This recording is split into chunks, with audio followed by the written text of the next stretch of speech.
Es tiempo de abrir la Biblia juntos, de conectarnos con su palabra y de andar en el camino. Una de las cosas que a mi madre le gustaba hacer cuando llegaba la época de Semana Santa era ver películas sobre la vida de Jesús, particularmente aquellas que mostraban el sufrimiento, la pasión y muerte del Señor Jesucristo. Y como en aquel entonces lo normal era que hubiese una televisión y solamente una en casa, pues todos nos sentábamos junto a ella y veíamos estas películas. Pero en el 2004 se estrena una película que se llama La Pasión de Cristo. Quizás algunos de ustedes, los más adultos, la recordarán. Esta era una película producida y dirigida por un famoso actor, Mel Gibson, pero cuando esta película sale para ser exhibida, se convierte en una película de verdad controversial. En realidad no llenó muchas de las expectativas que la gente quería ver en la película. De hecho, las encuestas dicen de que de los críticos, de quienes criticaron la película, el 49% de las personas la criticaron de manera favorable. Yo no fui muy bueno en matemáticas, pero eso me dice de que el 51% o tuvieron una crítica desfavorable o al menos la pasaron desapercibida. Lo cierto es que esta película, dentro de las críticas, quiero resaltar tres. La primera crítica que le hacían a la película era de que, a pesar de que era una película sobre la vida del Señor Jesús, pero mejor dicho, sobre la pasión y muerte del Señor Jesús, no era una película apta para todo público. Y lo que pasa es de que seguramente, o lo que se puede ver en la película, es que el productor de esta película no le puso énfasis a la divinidad del Señor, ni a la solemnidad de lo que estaba sucediendo en esas últimas 24 horas antes de la crucifixión del Señor Jesús. Él más bien se centró en la vulnerabilidad humana que el Señor Jesús tenía al haberse encarnado como hombre. Y aquí viene entonces la segunda crítica, y es que era una película demasiado cruda, demasiado violenta. Las imágenes que ahí se veían eran de veras desgarradoras, eran imágenes que dejaban muy poco a la imaginación, explícitas. Y eso no gustó a la gente. Y la tercera crítica que le hacían era que en esa película lo que se estaba promoviendo era un sentimiento antisemita. Es decir, estaba resurgiendo de nuevo el odio que la sociedad en algún momento tuvo o ha tenido hacia el pueblo judío. Como quiera que sea, yo me recordé de esa película cuando estaba estudiando el pasaje que vamos a leer el día de hoy. Y me hizo recordar porque cuando yo estaba viendo esa película, de veras no pude dejar de llorar. Mis lágrimas brotaron. Y quizás era porque mi culpabilidad, mi pecado, me señalaba como culpable de aquello que le había sucedido al Señor Jesús. En apenas 2 horas, que más o menos dura la película, nos dio un briefing, un brochazo de lo que pudo haber sufrido el Señor Jesús durante ese juicio que se celebró en contra de él. Ustedes recordarán que la semana pasada estuvimos meditando sobre la parte final del capítulo 18 de Juan y quisiera recordar los últimos 3 versículos que estuvimos viendo. En ellos nosotros veíamos de que el pueblo judío, las autoridades, habían llevado al Señor Jesús y le habían acusado de que él decía ser el rey de los judíos. Esa era la acusación base con la que ellos empezaron. Y quise traerlo de vuelta porque no quiero que perdamos de vista este elemento. Y llegamos al final del capítulo y vimos cómo Pilato, después de hacerle una entrevista o de hacerle un interrogatorio al Señor Jesús, resulta que no encontró nada que evidenciara que efectivamente Jesús era culpable de algún crimen o de algún delito en aquella oportunidad. Y entonces Pilato, tratando de ser políticamente correcto, saca al Señor Jesús, nos decía David la semana pasada, y también a Barrabás. Y les muestra a un Barrabás, con seguridad asesino, ladrón, de verdad un incitador, un guerrillero. Y les dice, miren, yo pensaba liberar a este hombre porque como es tradición judía que yo les libere a ustedes un reo, pues había pensado esto, pero ¿qué les parece si mejor no libero a este hombre al que en realidad yo no he encontrado nada de qué acusarlo, no he encontrado nada culpable en él? ¿Y qué dijo la gente? No, queremos que nos sueltes al criminal, al otro, muerte. Yo quisiera pedirle dos cosas a usted en esta mañana. La primera es que por favor busquen en sus Biblias y vayamos a lo que continúa, al Evangelio de Juan, capítulo 19, y vamos a empezar a leer desde el versículo 1 hasta el versículo 16. No lo pierda de vista, yo voy posiblemente a leer algunas otras partes de la Biblia, pero lo voy a hacer yo y usted mantenga su vista sobre esta porción de la Biblia.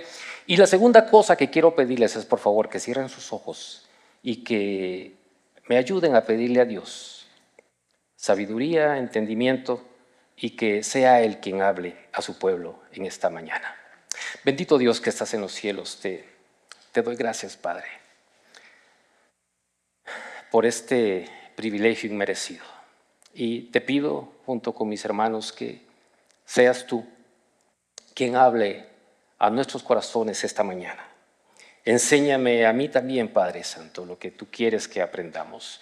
Sensibiliza nuestros corazones y haznos entender el propósito de tu palabra. Haznos entender el propósito en toda la magnitud de ese sufrimiento que el Señor Jesucristo tuvo que pasar por culpa de cada uno de nosotros. En tus manos, Señor, encomendamos este tiempo. Amén. Muy bien, entonces veíamos de que estamos ahora ante esta escena, este juicio del Señor Jesucristo, y vimos que todas las cosas que Pilato había intentado hacer para liberar al Señor Jesús no habían funcionado. Lo manda a Herodes para que Herodes lo ayude a librarse de ese problema y no funciona. Quiere liberar a Jesús en lugar de Barrabás y tampoco funciona. No cabe duda de que en ese interrogatorio, en ese primer interrogatorio que Pilato había hecho al Señor Jesús, había encontrado algo especial en el Señor Jesús. Algo le había llamado la atención. Definitivamente no era un hombre común y corriente, no era igual a todos los reos que él en alguna ocasión pudo haber juzgado. Es más, parecía como que hasta le había caído bien, simpatizaba con lo que el Señor Jesús estaba diciendo. Dato interesante es que según los historiadores que han escrito sobre Pilatos, lo describen a él como una persona intransigente, cruel, despiadada, carente de toda empatía por la gente que sufre. Sin embargo, aquí lo vemos esforzándose por librar al Señor Jesús. Si algo aprendió Pilato en esta ocasión, es que él no podía ser neutral delante del Señor Jesús. El versículo 1 dice de que entonces tomó Pilato a Jesús y lo azotó. Entonces ya habíamos visto que Pilato lo encontró a él inocente de las acusaciones que se hacían. Entonces definitivamente parece injusto que Pilato haya tomado la decisión de azotar al Señor Jesús. Pero lo que parece indicar esto es que Pilato pensó en algún momento que si no podía convencer a los judíos de soltar a Jesús porque él no había encontrado culpabilidad en él, posiblemente si lo humillaba y lo azotaba de esa manera cruel como mandó hacerlo, iba a despertar algún grado de compasión en la mente, en el corazón de los judíos. Lo que Pilato no toma en cuenta era ese terrible odio que los judíos tenían en contra de Jesús. Y los romanos, dentro de sus procesos de castigo, tenían diferentes niveles de severidad para castigar a la gente. Pero de hecho, esta acción de ser azotado era algo no solamente humillante, sino cruel y terriblemente doloroso. Y para ello se empleaba un instrumento que se llamaba flagrum o flagelo. Era un mango de madera corto que tenía atado en un extremo algunas tiras de cuero y que tenían inserto a lo largo de esa tira de cuero y en los extremos huesos, pedazos de hueso y algunas piezas de metal que a manera de gancho arrancaban la piel de aquel que estaba siendo flagelado. Estos azotes se aplicaban sobre la espalda del reo, la espalda desnuda, y cada azote que se infligía con este flagelo tenía la capacidad de desgarrar la carne, de desgarrar el músculo, de llegar a los huesos, a las costillas, incluso a la misma cavidad abdominal. Por lo general, esta flagelación era una práctica que se empleaba previo a la crucifixión, porque lo que buscaba era debilitar al reo, de tal manera que cuando estuviera colgado en la cruz no sobreviviera mucho tiempo. Así que no es de extrañar que el Señor Jesús estuviera tan débil que no le era posible incluso cargar su propia cruz cuando iba de camino al Gólgota. Hay un investigador, Carlos Espejo Muriel se llama, es investigador español. Él publicó una investigación a la que tituló Penas corporales y torturas en la época romana. Y él dice en esta investigación, lo resumo, que el flagelo, la flagelación, era un castigo tan severo, pero tan severo, que muchas veces las víctimas morían aún antes de llegar a la etapa de la crucifixión. Él hace ver en esa investigación que encontró algunos registros de testigos que informaban que había flagelaciones tan brutales que dejaban expuestos los huesos y las entrañas de aquellos reos que eran castigados.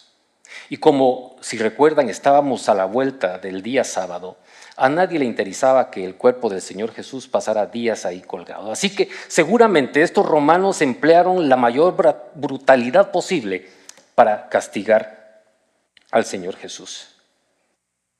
Una cosa que se resalta acá es que desde el día que el pecado entró en el mundo, la Biblia nos muestra cómo la enemistad con Dios no ha ido más que en aumento en aumento. Y aquí parecía estar llegando al clímax. Pero ¿sabe qué?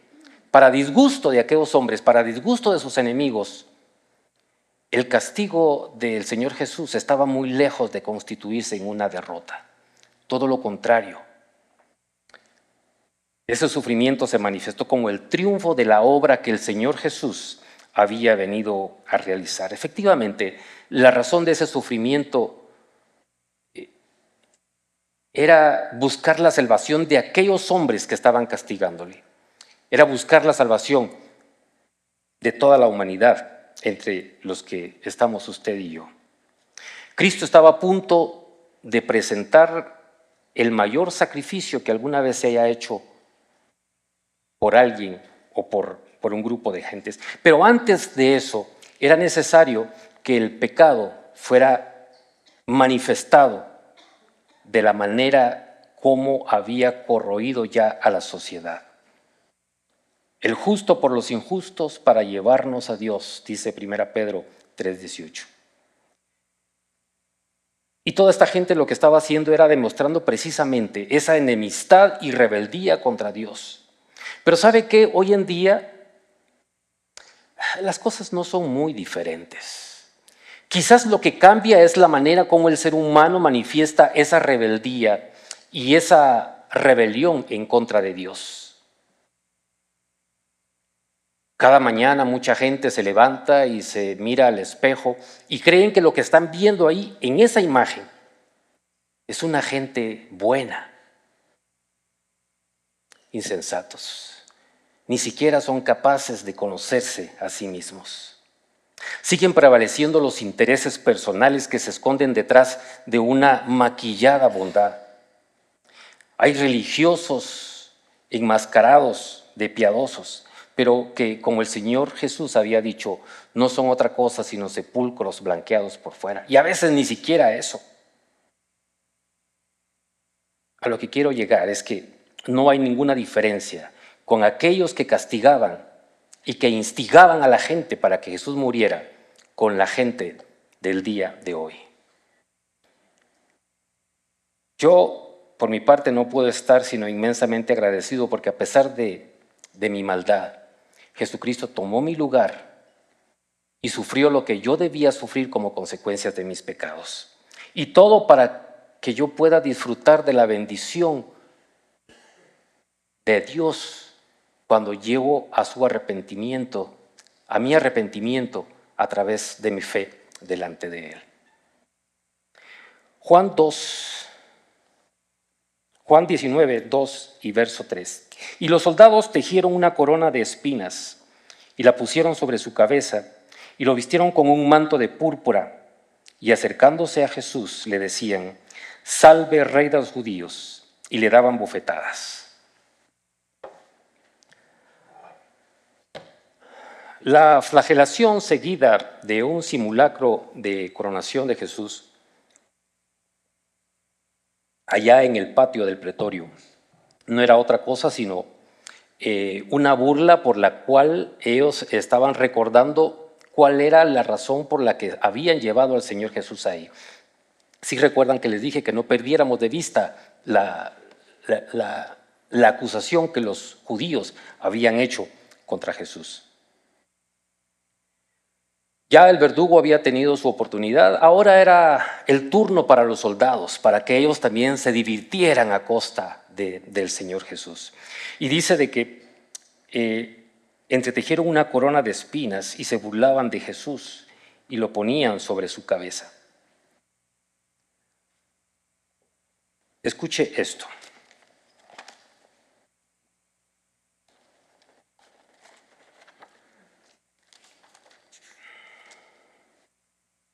Entonces el Señor dijo a Adán, estoy leyendo Génesis capítulo 3, versos 17 y 18.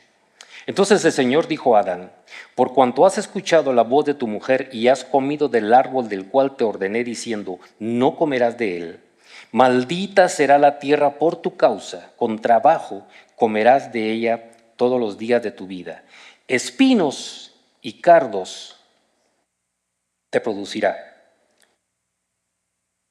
y comerás las plantas del campo.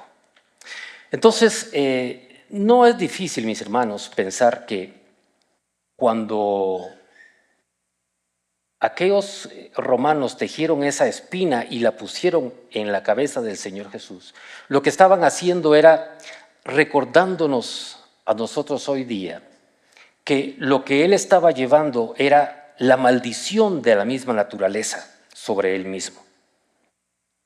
Pero lo reconfortante para nosotros es que eso no se queda allí, porque la Biblia nos enseña también de que aunque le hayan puesto una corona de espinas al Señor Jesús en aquella oportunidad, el Señor Jesús volverá de nuevo y esta vez vendrá con una corona, pero será una corona de oro y vendrá para juzgar y para reinar para siempre.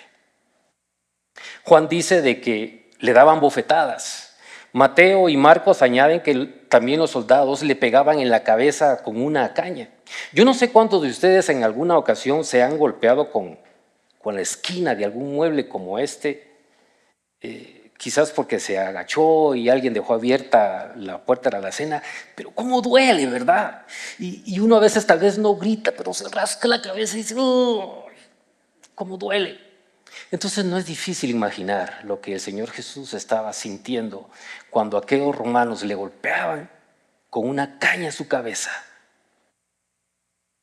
Y recuerden de que todavía tenía puesta la corona de espinas. Y entonces algunos golpes caían sobre su cabeza y otros caían sobre la corona, que lo que hacían era precisamente hacer más profundas las heridas que esas espinas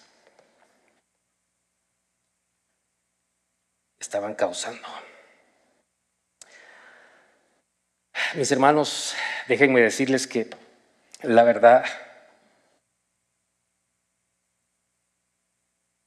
no fui capaz de encontrar las palabras para describir ese sufrimiento y ese dolor que el Señor Jesús estaba sintiendo.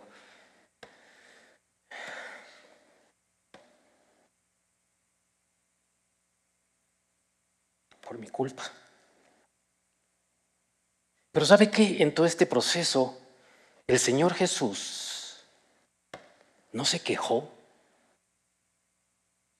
no maldijo, ni siquiera se resistió. Y Jesús tenía el poder suficiente para poder hacerlo, porque era y es el Hijo de Dios.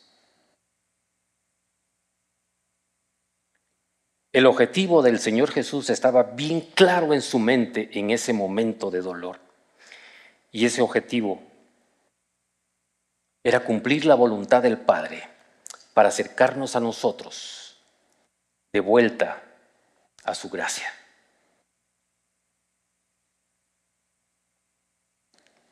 Versículos 4 y 5. Pilato salió otra vez y les dijo, mirad, os lo traigo afuera, para que sepáis que no encuentro ningún delito en él. Jesús entonces salió llevando la corona de espinas y el manto de púrpura, y Pilato les dijo, he aquí el hombre.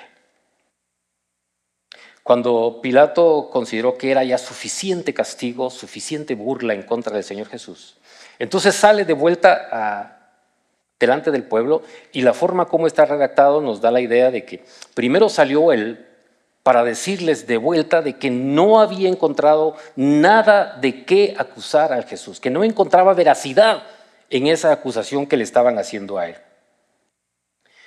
a manera de preparar el siguiente paso del espectáculo. Y luego dice que sale el Señor Jesús. Y yo lo puedo imaginar. El cuerpo del Señor Jesús estaba totalmente desfigurado, su cuerpo totalmente ensangrentado, sangre que corría desde su cabeza, su espalda, su cuello, todo su cuerpo. Y entonces Pilato exclama, he aquí el hombre. Yo veo que aquí lo que Pilato está diciendo, ¿cómo creen ustedes que este hombre, así en la condición en que está, pueda llegar a ser rey? Pilato trata de explicar otra vez, mirad, os los traigo afuera para que entendáis que ningún delito hallo en él. ¿Recuerdan cuál era la acusación con la que habían llevado al Señor Jesús? ¿Sí? De que era el rey de los judíos. Al parecer, quería convencerlos de que habiendo examinado de la forma tan cruel y tan brutal como lo habían hecho, a fin de cuentas habían llegado a la conclusión de que él no podía ser culpable de eso. Y en todo caso, si el Señor Jesús en algún momento había tenido tendencias de sedición, seguramente después de ese castigo no lo volvería a hacer más. Según Pilato, lo que está mostrando ahí es un hombre humillado, es un hombre vulnerable, es un hombre que ya no puede más. Así que, por más que se esforzara la gente, era un poco difícil que pudieran ver en esa imagen a un posible Mesías del pueblo judío. Lo que ni Pilato ni los judíos pudieron entender, que lo que en realidad estaban viendo ahí era la imagen del Salvador del mundo, la imagen de alguien que se estaba sacrificando para que ellos pudieran también, si así lo deseaban, alcanzar sino que el nivel de salvación que Dios nos ofrece. Verso 6. Entonces, cuando le vieron los principales sacerdotes y los alguaciles, gritaron diciendo: crucificadle, crucificadle. Pilato les dijo: tomadle vosotros y crucificadle, porque yo no encuentro ningún delito en él. Lo que vemos aquí son dos hechos que dan pena, pero que se repiten constantemente a lo largo de la historia. El primero de ellos es que las autoridades religiosas han sido las que promueven la violencia, el odio y asesinato en contra de aquellos que en algún momento pueden atentar contra su estatus, contra su nivel de autoridad. Y el otro elemento triste que vemos aquí es que, y lo vemos en nuestra sociedad, que estas multitudes carecen de criterio propio y que se dejan llevar por lo que sus líderes les están diciendo, aunque no tengan la razón. Incapaces de tener un poco de juicio, un poco de reflexión, llegan a hacer cosas inverosímiles que a veces son difíciles de imaginar. Por su parte, Pilato demostró que era un mal psicólogo si en algún momento quiso hacer un análisis de aquellos hombres. Al pensar de que si presentaba a Jesús humillado de esa manera, iba a hacer que el corazón de los judíos se ablandara y que resurgiera algo de humanidad, algo de compasión. Pero, por el contrario, ellos gritaron: crucifícale, crucifícale. Y solo 2 veces aparece aquí en este párrafo, pero yo me imagino a esta gente que de alguna manera corearon esas palabras, como se suele hacer: crucifícale, crucifícale, crucifícale. Y seguramente esa fue una canción, no sé, aterradora, perversa. Y yo no sé si ustedes, pero muchas veces uno no deja de preguntarse por qué la presencia de Jesús provocaba ese tremendo odio, un odio tan violento en aquellas personas. La respuesta es simple, mis hermanos. El hombre natural odia la divinidad de Dios, odia a Dios y va a hacer cualquier cosa que esté a su alcance para evitar que el Señor Jesús ponga en evidencia el pecado que le consume. Seguramente Pilato estaba muy disgustado con aquellos, en primer lugar porque estaban desafiando su veredicto, pero además de eso estaban contrariando la ley. Así que les dice: tómenlo ustedes y crucifíquenlo, porque yo no hallo ningún delito en él. Por supuesto que Pilato no les está dando el permiso para que lo crucifiquen. Lo que está haciendo aquí es manifestando su disgusto contra ellos. Lo lógico, por supuesto, habría sido liberar al Señor Jesús. Pero una vez más Pilato hace caso omiso de eso y se deja llevar por aquella gente y no lo hace. Versículo 7. Los judíos le respondieron: nosotros tenemos una ley y según esa ley él debe morir porque pretendió ser el Hijo de Dios. ¡Wow! Yo no sé si usted ya se dio cuenta del nivel de cinismo, de desfachatez, de descaro que esta gente está manifestando acá. Nosotros tenemos una ley y según esa ley él debe morir porque pretendió ser el Hijo de Dios. Cuando los líderes judíos se dan cuenta que esa acusación política que ellos habían lanzado en contra de Jesús, de que quería ser el rey de los judíos, no había funcionado, Ahora presentan la acusación religiosa, que Jesús había afirmado ser el Hijo de Dios. Esa era realmente la razón por la que habían perseguido tanto tiempo al Señor Jesús y por lo que habían decidido desde hacía mucho tiempo que Él debía morir.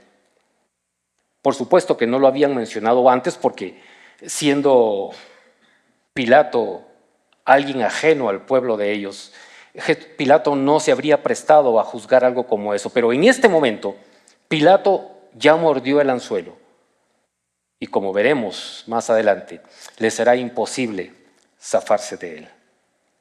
Este verso que acabamos de leer nos invita a hablar un poquito de derecho.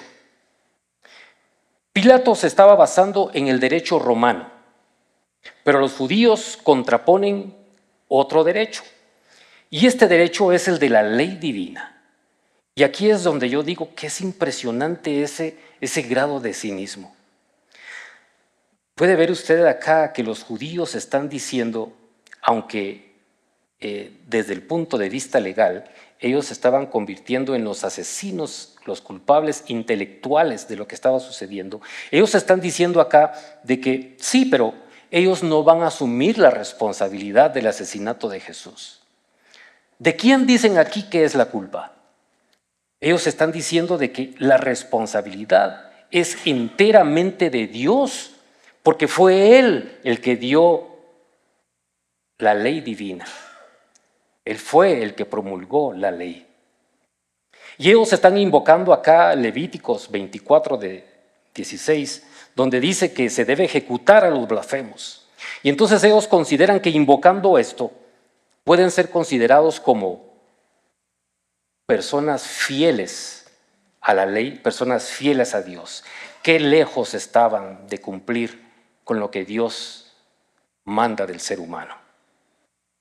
Hay muchos comentarios y que tratan de analizar esta situación, y muchos de estos comentarios tienen una connotación jurídica, son estudios jurídicos, y hay un profesor de Derecho Penal, Juan Antonio Martos Núñez, que hace un análisis profundo y detallado del juicio del Señor Jesús desde un enfoque histórico y jurídico. Él examinó las múltiples irregularidades que se llevaron a cabo en ese juicio.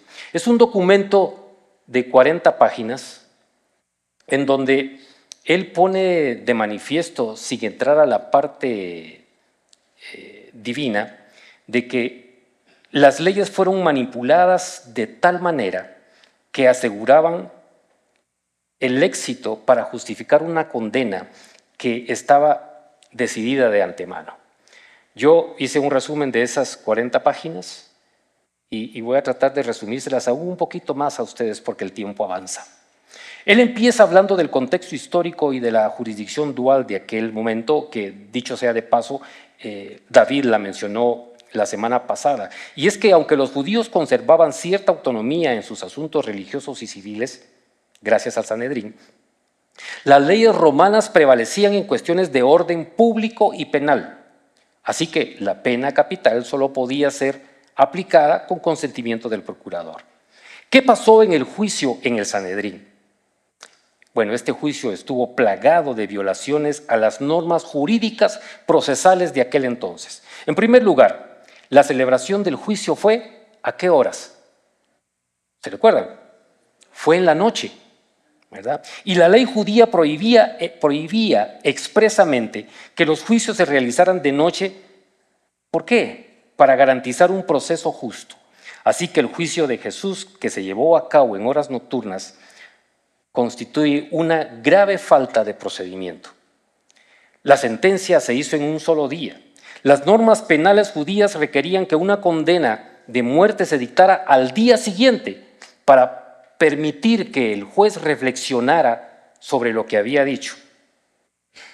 Pero la sentencia de Jesús fue emitida de forma inmediata, rompiendo otra regla fundamental del ordenamiento jurídico judío. Los testimonios eran inconsistentes. La ley exigía que al menos 2 testigos tuvieran testimonios que empataran, que fueran coincidentes, pero los testimonios que se presentaron en contra de Jesús eran contradictorios y no cumplían los requisitos legales, por lo que de ese hecho debió haber invalidado la acusación. El Sanedrín primero acusó a Jesús de sedición y luego lo acusó, al revés, primero lo acusó de sedición y luego lo acusó de blasfemia. Entonces, esta maniobra de cambiar la acusación muestra una manipulación de la legalidad por lograr la ejecución de Jesús. ¿Qué en cuanto a Poncio Pilato? Bueno, aquí lo que se evidencia, mis hermanos, es una presión política y falta de independencia judicial. ¿Les parece familiar? Yo sé que sí. La flagelación había sido una brutalidad desmedida, una práctica extremadamente cruel que era reservada para los peores criminales, y Jesús no lo era, estaba probado. Conclusión.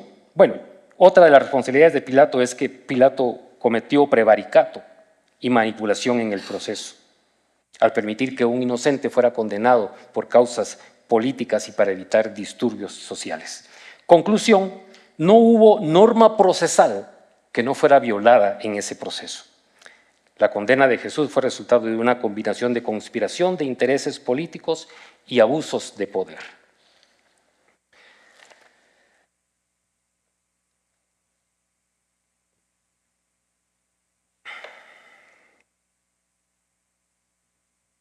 Ahora, lo importante de este juicio, mis hermanos, aunque esto que les acabo de leer es muy interesante, particularmente para aquellos que estudian derecho, la cuestión en este juicio no era una cuestión de jurisdicción y tampoco de una violación a alguna ley. Ellos estaban acusando al Señor Jesús de ser blasfemo porque había dicho ser el Hijo de Dios, pero también podemos ver que no fueron capaces de demostrar que lo que Jesús estaba diciendo fuera falso. También lo acusaron de pretender de ser el Mesías prometido por las Escrituras, pero parece que se les había olvidado que el Señor Jesús había cumplido con todas y cada una de las profecías que estaban en la Biblia y que servían para identificar al verdadero Mesías. Cristo no solo era inocente, además era el Mesías, el Hijo de Dios. Y ciertamente su muerte fue un terrible error judicial. Pero la cuestión jurídica importante acá no es el antecedente, sino el efecto que tuvo su muerte.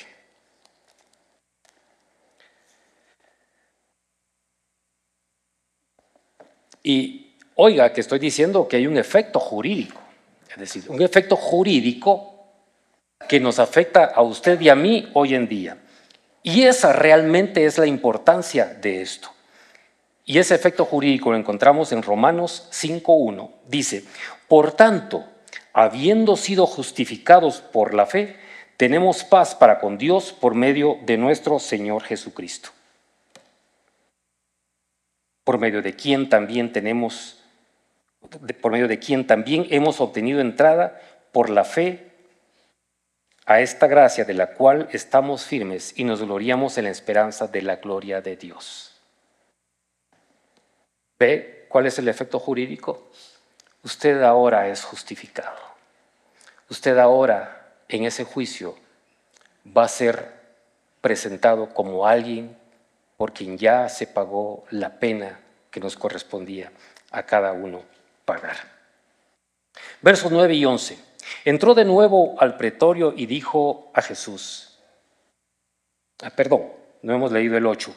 Entonces Pilato, cuando oyó estas palabras, se atemorizó aún más, cuando le dijeron de que Jesús decía ser el Hijo de Dios.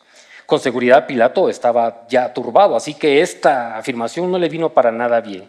Hasta este momento podemos ver que Pilato quizás sí estaba confundido, pero no tenía temor de lo que estaba sucediendo. Es más, durante ese interrogatorio dijimos, él había encontrado algo agradable en la presencia del Señor Jesús. Así que al escuchar que Jesús era el Hijo de Dios, seguramente fue un motivo de asombro para él. Además de eso, el sueño y las advertencias de su esposa allá en Mateo 27 seguramente colaboraron para que este temor y esta preocupación de Pilato creciera aún más. Ahora sí, versos 9 y 11.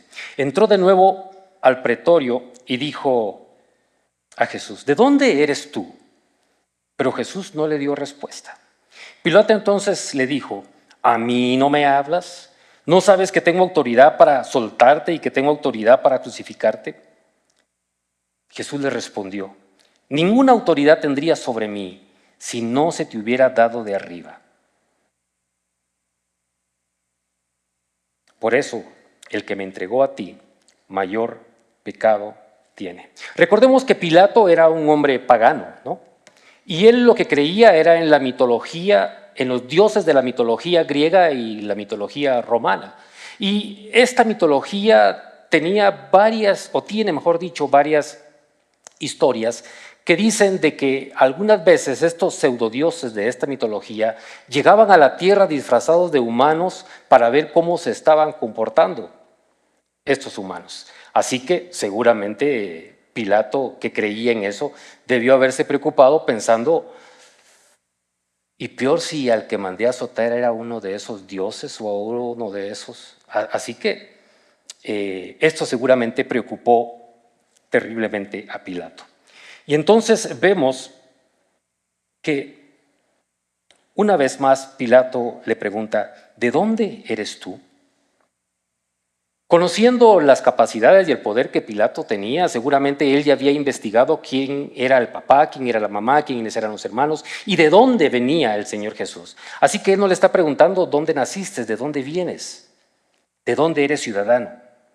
Pareciera ser que Pilato lo que está tratando de encontrar aquí es una afirmación que viniera del mismo Jesús y que le revelara a él cuál era su verdadera naturaleza, cuál era su esencia, si era realmente que él venía del cielo o no.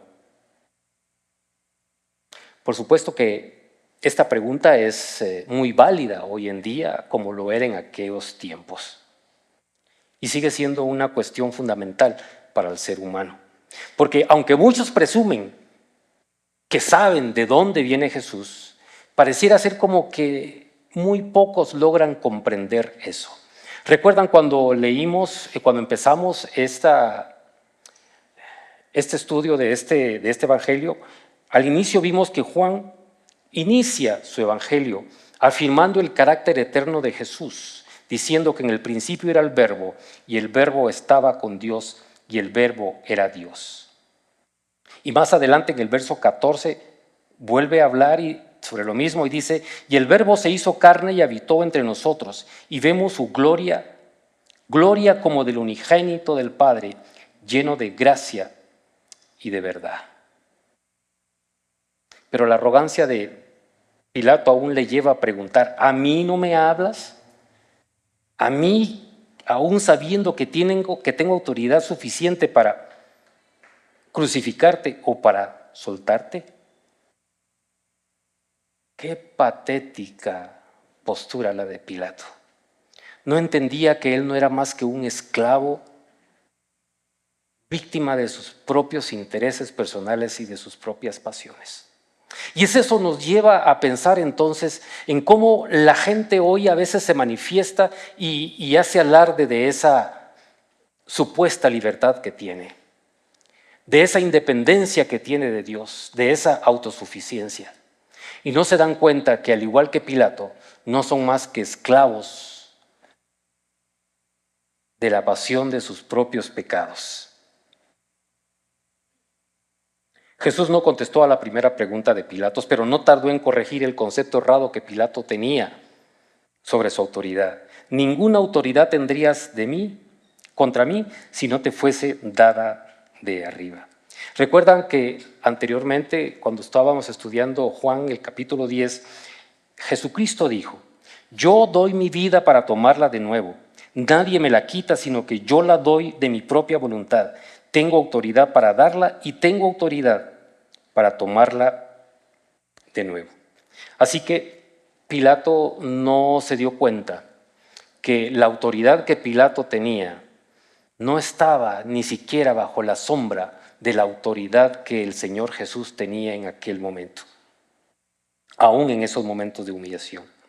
Y el Señor concluye la respuesta a Pilato con una nota adicional: el que a ti me ha entregado, mayor pecado tiene. El Señor Jesús no lo está excusando. Lo que está haciendo es que le está diciendo que las decisiones que Él está tomando en realidad no son tan importantes como Él mismo creía. Leemos los últimos versículos. Dice: como resultado de esto, Pilato procuraba soltar a Jesús, pero los judíos gritaron: si suelta a este, no es amigo de César. Todo el que se hace rey se opone a César. Entonces Pilato, cuando oyó estas palabras, sacó fuera a Jesús y se sentó en el tribunal, en el lugar llamado El Empedrado, y en hebreo Gabata. Y era el día de la preparación para la Pascua. Eran como las 6 de la mañana, y Pilato dijo a los judíos: aquí está su rey. Fuera, fuera, crucifícalo, gritaron ellos. ¿He de crucificar a su rey?, les dijo Pilato. Los principales sacerdotes respondieron: no tenemos más rey que César. Así que entonces Pilatos lo entregó a ellos para que fuera crucificado. Lo que vemos aquí es que aunque Pilato hace un verdadero esfuerzo para soltar al Señor Jesús, al final fracasa por falta de buena voluntad para hacer lo que era justo. Pero lo interesante que también vemos acá es de que los intentos de los judíos por presentar una causa para condenar a Jesús también habían fracasado. No había funcionado que lo acusaran de ser un sedicioso, no había funcionado que lo acusaran de ser un blasfemo. Entonces ahora cambian la dirección de su ataque, y ahora el ataque es contra Pilato, ¿verdad? Recurren al chantaje y a las amenazas en contra de Pilato, diciéndole: si a este sueltas, no eres amigo de César. Todo el que se hace rey, a César se opone. Entonces, mis hermanos, a partir de este momento, los intereses de Pilato cambian. A partir de este momento, él ya no se preocupa por el futuro de Jesús, ahora se preocupa por su propio futuro. Da más importancia a sus intereses personales que a la justicia. Aún cuando ya estaba convencido de casi soltar a Jesús, cuando ese convencimiento parece al punto máximo, ahora él ve amenazada su posición social y ve amenazada su autoridad. Así que, sin dudarlo ni un momento más, ¿qué hace? Decide condenarlo. Qué perfectamente bien representa Pilato a la raza humana. Pareciera ser que la norma del ser humano hoy día es no hacer las cosas buenas cuando nuestra posición se ve amenazada por algo, cuando la situación pareciera perjudicar nuestros propios intereses. Y es triste, mis hermanos, pero algunos cristianos a veces también hacemos lo que los amigos esperan de nosotros. Hacemos lo que la sociedad espera de nosotros. Hacemos lo que el mundo espera de nosotros antes que hacer lo que Dios espera de cada uno de nosotros. Para este momento, Pilato ya está consciente de que la batalla con los judíos ya la perdió. Pero antes, definitivamente, él quiere hacer una última exhibición de desprecio, de ese desprecio que él sentía en contra de los judíos. Así que les presenta a Jesús, lo saca y le dice: aquí está su rey, con un estilo claramente mordaz y sarcástico. Y se los entrega diciéndole: aquí está su rey. ¿Y qué responden ellos? Fuera, fuera, crucifícalo. Así que con una amarga ironía les vuelve a preguntar: ¿a vuestro rey he de crucificar? No hay duda que esta última pregunta de Pilato era una pregunta calculada, con la intención de hacer enojar aún más a los judíos. Pero ¿sabe qué? También encierra una cuestión complicada para el mismo Pilato. Y es que debía responder a una pregunta. ¿Qué haría con Jesús después de todo esto? Sí o sí debía tomar una decisión. ¿Qué haría con Jesús? Y esta es una pregunta válida también para estos momentos, para este día. Es una pregunta para las personas que aún no han reconocido la soberanía del Señor Jesús en su corazón, para los que no han considerado de que el arrepentimiento y creer en Jesús es la única manera de acercarse a Dios, de llegar a Dios, para los que no han creído en Él como su Salvador personal, como su Señor, como su Rey. Pero también para aquellos que sí ya han creído en Él, pero por alguna razón han dejado de escuchar su voz y han volteado su mirada hacia otro lugar. Así que la pregunta, repito, está vigente para todos. ¿Qué haremos con Jesús? ¿Qué va a hacer usted con Jesús? ¿Qué voy a hacer yo con Jesús? Para quienes no han creído en Él, déjenme decirles, no hay muchas alternativas, solamente hay dos y nada más. O se ponen del lado de aquellos que rechazan y le dan la espalda al Señor, o lo reconocemos como nuestro Rey y como nuestro soberano Redentor. La primera definitivamente conduce a una condenación eterna, pero la segunda nos conduce delante de la presencia de Dios a gozar de una eternidad, de una vida eterna al lado de nuestro Salvador. Pilato hizo muchos intentos por librarse de tener que responder esta pregunta, pero al igual que Pilato no pudo evadir esta responsabilidad, hoy día la gente tampoco puede ignorar esta pregunta. No hay terreno intermedio, no hay medias tintas en este asunto, no hay un color gris, no hay un tibio, solamente una respuesta, y esa respuesta tendrá sus consecuencias. Así que, mi hermano, hoy es nuestro turno de decir qué haremos con Jesús. Y si un amigo hoy nos escucha y aún no ha tomado su decisión por el Señor, también la pregunta es para usted. ¿Qué hará con el Señor Jesús? Pilato se dio cuenta que no pudo ser neutral ante esa pregunta. Usted tampoco puede serlo. Inclinen sus cabezas.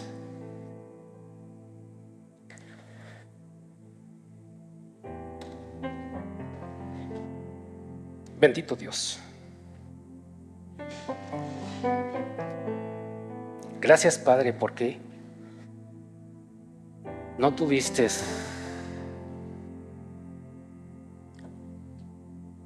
nada que impidiera que nuestro Señor Jesús fuera sometido a ese escarnio, a ese dolor, a ese sufrimiento.